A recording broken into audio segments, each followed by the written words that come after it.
Pak, ini juga menarik nih Pak.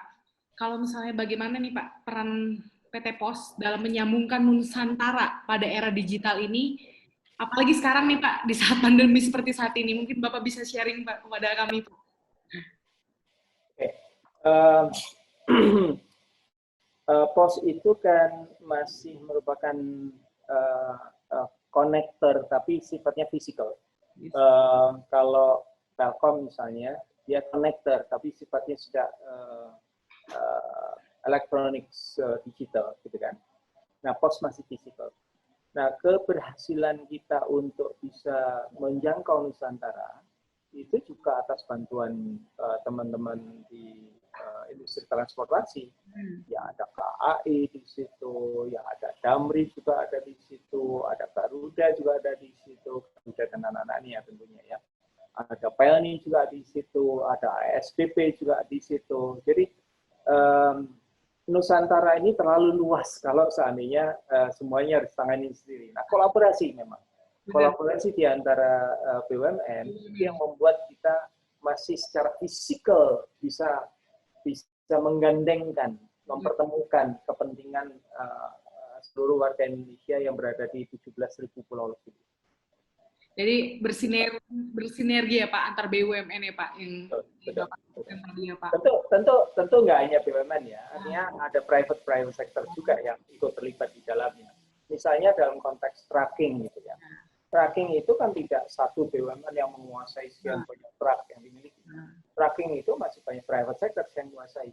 Nah, jadi kolaborasi kita dengan private sector untuk di tracking itu masih sangat tinggi. Gitu.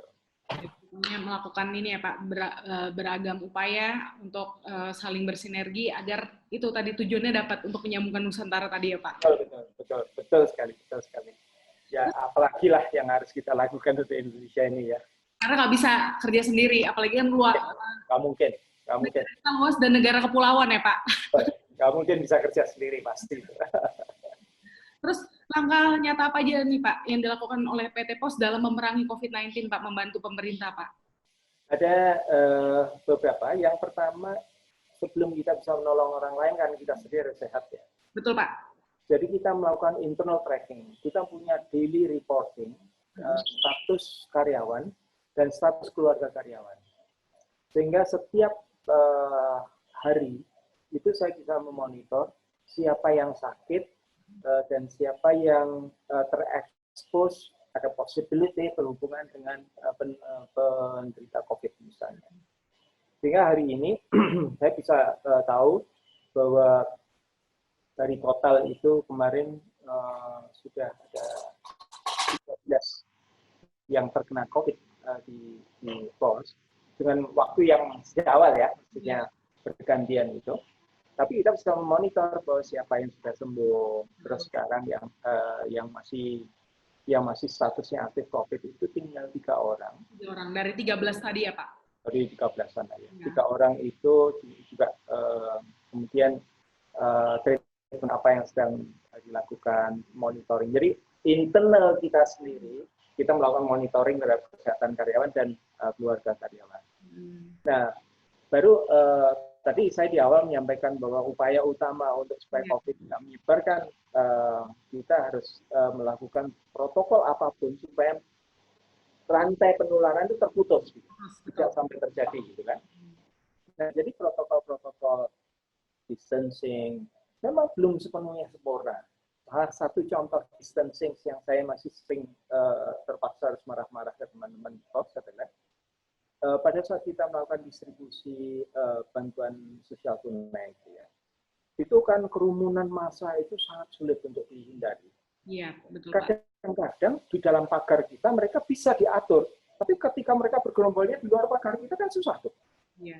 Nah, ini hal-hal yang memang sedih saya, tetapi kita terus-menerus sih bekerja sama dengan desa-desa setempat, kepala-kepala desa, dengan pengurus desa, dengan kecamatan, kota, kabupaten, gitu ya, untuk bantu kami juga untuk dalam hal kasus yang seperti itu, kita betul-betul bisa melakukan distancing dengan sangat baik.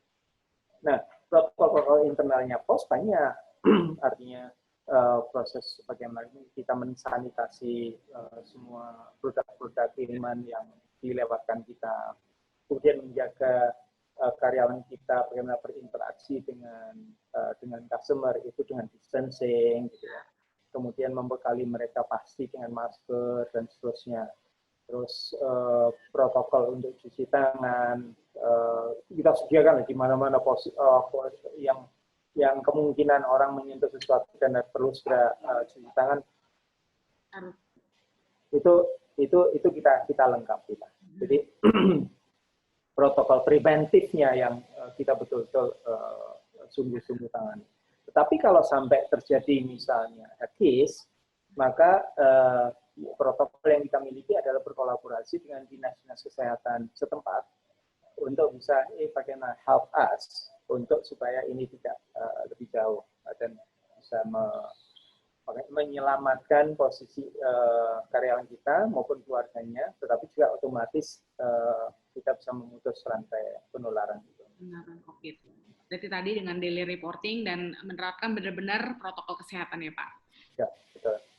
Terus ini Pak, tahun ini kan Indonesia berusia yang ke-75 tahun ya Pak?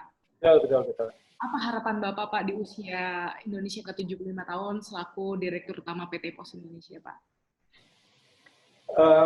Ikut menyemarakkan dulu ya,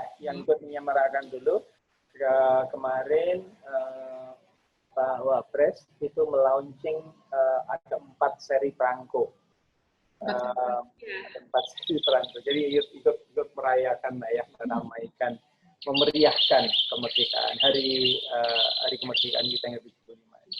Yang pertama adalah perangko peringatan 75 tahunnya itu sendiri. Yang pertama-tamanya kita mengeluarkan sesuatu yang keluar dari pattern juga.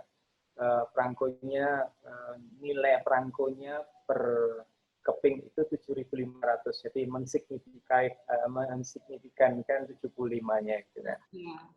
Nah, kemudian ada perangko presiden dan wakil presiden yang itu dikeluarkan dalam jumlah yang relatif limited, ya, karena memang agak juga berbeda gitu. Karena kan kita sadar juga lah, perangko itu tidak lagi menjadi alat bayar dominan alat bayar, tapi lebih banyak menjadi collectible items kan. Yeah. Nah, terus yang ketiga kita juga negara memberikan apresiasi kepada para musisi Indonesia. Ada grupnya Ghost Plus, Panjaitan Bersaudara, ada grupnya God Bless, ada Bimbo. Kemudian juga individu-individu seperti Gesang, Krisya, Gomblo, itu cukup banyak. Dan kemarin sebagian grup itu hadir di Kominfo, kemudian yang menjadi ahli waris Gomblo, Krisya juga hadir untuk menerima kenang-kenangan lah dari kami gitu. Itu upaya kita untuk memeriahkan ya. Jadi dalam konteks ini ada 4 seri perangko yang diluncurkan bersamaan dan dilaunch langsung oleh Pak Wapres kemarin. Nah, dalam konteks kita sebagai negara, sebagai bangsa, saya rasa begini. Kita sadar betul bahwa salah satu harapan pemerintah untuk pembangunan ini bisa dirasakan oleh semua pihak adalah inequality antara urban dan rural itu bisa terjembatani lah ya. Dan kesannya itu sekarang bahwa kehidupan di rural itu semakin sulit, makanya orang berbondong-bondong menuju urban, dan sekarang urban itu kan sudah 55% dari populasi Indonesia. Padahal kalau dari space, ruang yang dipakai, berapa persen dari luasan Indonesia. Sementara rural yang perlu digarap, malah nggak digarap gitu kan. Nah, jadi upaya-upaya kami untuk membantu UMKM terutama rural area, untuk mereka juga bisa menjangkau marketnya yang berada di urban, itu menjadi prioritas pos. Itu yang kita dorong betul. Makanya tadi ada COD segala macam. Wah, senang sekali itu kalau ada yang nggak begitu. Dan perdagangan peer-to-peer ini kan semakin disukai oleh masyarakat. Orang nggak perlu melalui marketplace. Yang marketplace kan bagaimana juga pasti harganya berbeda karena mereka juga butuh margin kan marketplace-nya sendiri. Kita juga memahami itu. Tapi ada beberapa yang sudah pelaku peer-to-peer, biasanya jualannya bisa lewat Instagram, ya, bahkan kadang. Makanya salah satu fokus kami adalah bagaimana mendorong pertumbuhan dari pengusaha-pengusaha UMKM di e-commerce melalui protokol peer-to-peer ini. Jadi begitu mereka melihat ada fitur COD di pos, gitu ya, itu mereka menjadi lebih bergairah. Di beberapa tempat kita bisa mendapatkan testimoninya para pedagang. Wah, sejak saya tahu ada COD-nya pos ini bisnis saya udah naik 5 kali lipat, gitu lah. Senang gitu loh, ikut bangga gitu ya kalau mendengarkan testimoni yang seperti itu. Nah, mungkin yang memang nampak baru menonjol baru di Jawa Tengah dan Jawa Timur ini, ya kegairahan itu sangat bisa dirasakan. Tapi kan kontribusi pos untuk negara, saya pikir ya harus disadari bahwa salah satu isu terbesar di Indonesia adalah inequality itu sendiri. Jangan sampai inequality ini malah menjadi jurang pemisah yang semakin jauh yang membuat tatanan sosial kita menjadi lebih buruk nanti. Kita lihat gini, kalau saya jalan ya dari kan karena kantor pos sudah ada di seluruh Indonesia, jadi kerjaan saya jalan aja gitu ya. Saya banyak sekali melihat lahan-lahan yang tidak tersentuh lagi oleh kita. Padahal kita sebagai manusia masih harus mengakui bahwa kita agriculture gitu, agraris masih. Nah, tapi lahan itu banyak yang tidak tersentuh. Jadi bukan karena tanah kita nggak subur, tapi karena tidak disentuh. Gitu. Nah, kenapa tidak disentuh? Karena tenaga kerjanya nggak ada. Tenaga kerja itu banyak yang lari ke kota. Lebih mudah menjadi supir Gojek, supir Grab, gitu ya, atau bekerja di pabrik, daripada mereka harus bersabar menunggu proses menanam yang, apalagi kalau kita bicara mengenai kepemilikan lahan di petani-petani Indonesia kan juga limited ya. Berapa sih sebenarnya skala keekonomian yang paling bisa diterima, yang harusnya satu petani itu memiliki sekian luas lahan supaya mereka bisa hidup, itu juga menjadi salah satu isu sebetulnya.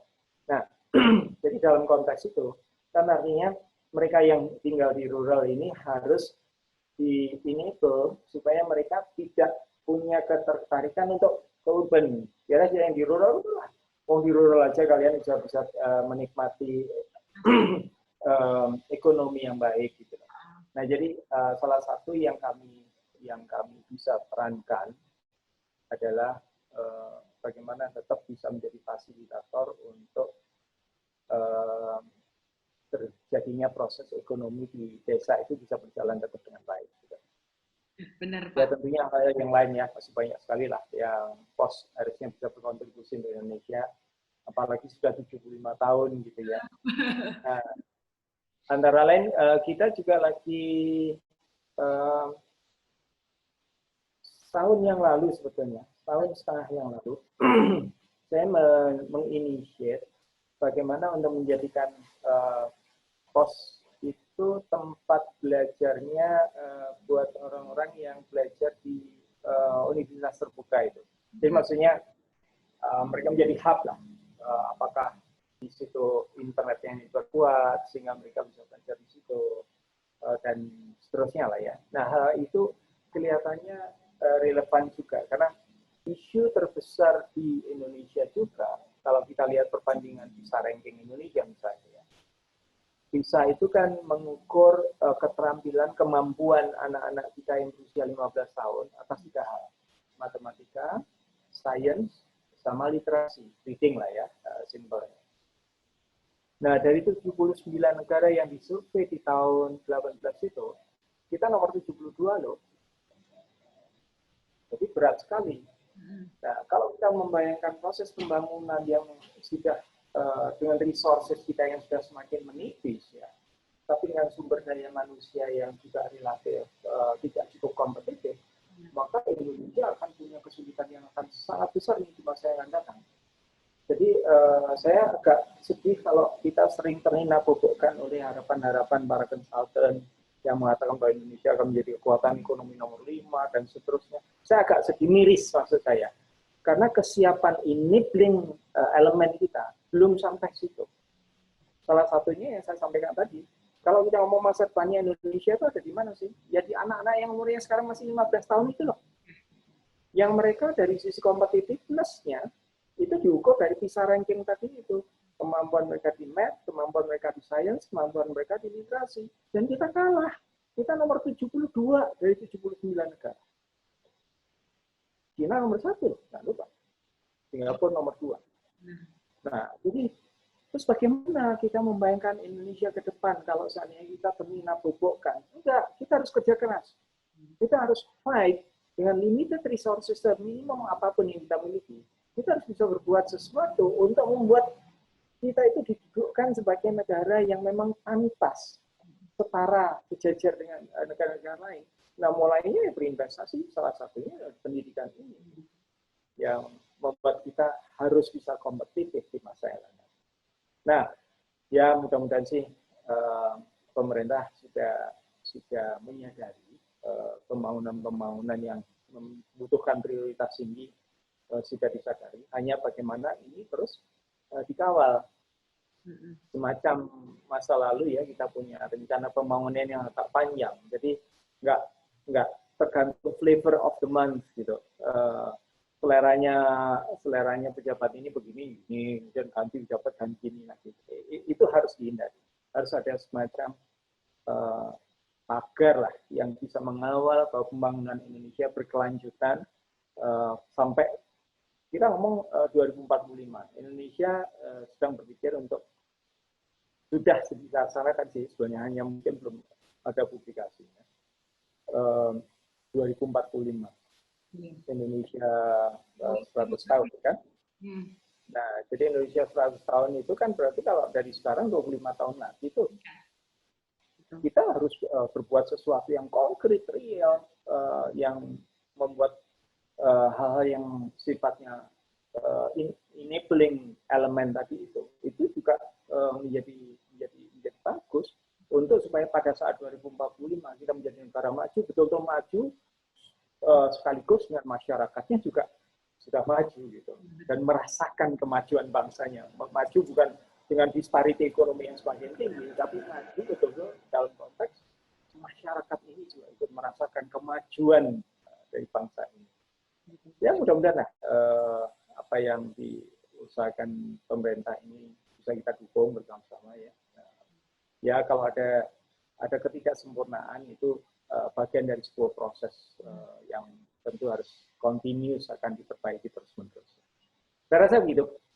Pak, apa obsesi terbesar Bapak nih Pak, baik secara pribadi maupun sebagai Direktur Utama PT Pos Indonesia Pak? Sebagai Direktur Utama Pos dulu ya. Ya. Kami bersemboyan bahwa Pos Indonesia harus jadi juara. Nah, memang untuk menjadi juara itu kan sebuah perjalanan dan perjuangan ya. Sehingga saya berharap betul, walaupun saya tinggalkan nanti, spirit untuk tetap continuous improvement, spirit untuk tidak pernah lagi masuk ke dalam complacency, comfort zone, ya, area nyaman yang membuat akhirnya kita lengah, terlena, terus akhirnya kelupaan lagi mengejar cita-cita bahwa juara dalam konteks bahwa kita sudah memberikan yang terbaik yang kita miliki untuk bangsa ini. Nah, jadi saya kalau boleh saya menyampaikan keinginan atau obsesi saya adalah bahwa setiap individu yang ada di kantor pos itu berpikir betul bahwa kalian ini adalah anak bangsa ini, kalian harus berbuat sesuatu untuk bangsa ini dan menjadikan alat bangsa ini itu betul-betul berdaya untuk bisa mendorong kemajuan Indonesia. Jadi pos harus memiliki peran yang sangat signifikan di dalam pembangunan Indonesia. Nah, tentu itu harus diawali dari kita sendiri sebagai warga-warga posnya ini. Nah, membuat semua orang memiliki spirit seperti itu adalah obsesi saya. Memang tidak mudah, saya tahu itu tidak akan bisa saya selesaikan dalam kurun waktu saya, tapi inilah bibit yang harus kita semai setiap saat. Pos Indonesia one day kita harus menunjukkan bahwa ya bangsa ini bisa mengandalkan proses manajemen. Pak, ini satu pertanyaan terakhir lagi nih Pak. Saya penasaran sama filosofi hidup Bapak, itu apa Pak? Saya itu dari kecil itu ditinggal ayah saya ketika saya masih berumur 6 tahun. Saya dibesarkan ibu yang akhirnya karena Indonesia zaman tahun 60, saya lahir 62. Jadi zaman sebelum 70 itu kan berat ya, ekonomi Indonesia itu luar biasa berat. Tetapi beratnya Indonesia itu masih jauh lebih ringan karena masyarakat kita itu masyarakat yang sangat senang berbagi. Jadi kami itu walaupun dulu kesulitan, itu kalau namanya ada bude, ada pakde, ada saudara, apa segala macam, kita bisa saling memikul. Kesulitan itu bisa terus dibantu oleh orang lain. Sehingga saya sering sekali diculik oleh pakde saya. Kalau libur sekolah gitu, diculik dan diajak. Ya kadang-kadang diajari untuk bekerja, diajari juga untuk diajak main juga. Ada sepupu-sepupu saya yang juga sering ajak main. Nah, dari itu kemudian saya akhirnya muncul semacam, kalau boleh bilang filosofi, bagaimana untuk tetap bisa bermanfaat buat orang lain dan lingkungan sekitar. Karena ketika kita berbagi bentuknya apapun ya, bisa yang sifatnya material maupun sifatnya imaterial, itu ternyata membuat kita tahan, membuat kita bisa survive sebagai bangsa secara bersama-sama. Gitu. Nah, jadi kalau filosofi ya bagaimana membuat hidup saya, keluarga saya, anak-anak saya itu bisa bermanfaat buat banyak orang. Itu ya Pak. Mungkin, ya, tetapi itu karena saya alami sendiri gitu ya. Saya merasakan betul bahwa saya tidak akan bisa menjadi seperti ini tanpa kontribusi orang-orang ya tetangga, ya saudara-saudara. Gitu. Baik Pak Gilarsi, sangat menarik sekali filosofi Bapak menjadi bermanfaat ya Pak. Selalu berbagi orang yang bermanfaat. Semoga apa yang Bapak obsesikan tadi, apa yang Bapak cita-citakan sebagai Direktur Utama PT POS, sebagai pribadi Bapak, semoga bisa tercapai ya Pak. PT POS menjadi juara. Terima kasih. Amin. Mudah-mudahan next time setelah pandemi usai bisa wawancara langsung ya Pak. Boleh. Mudah-mudahan pandeminya segera pergi. Ini lembut satu ini kurang ajar bener kok. Iya bener Pak. Segera diusir dulu nih. Pak Gilarsi. Sukses ya. Sukses dengan deadline-nya. Ya, siap Pak. Sehat-sehat selalu juga untuk Bapak dan jajaran beserta keluarga. Ya. Amin. Terima kasih. Sukses semuanya.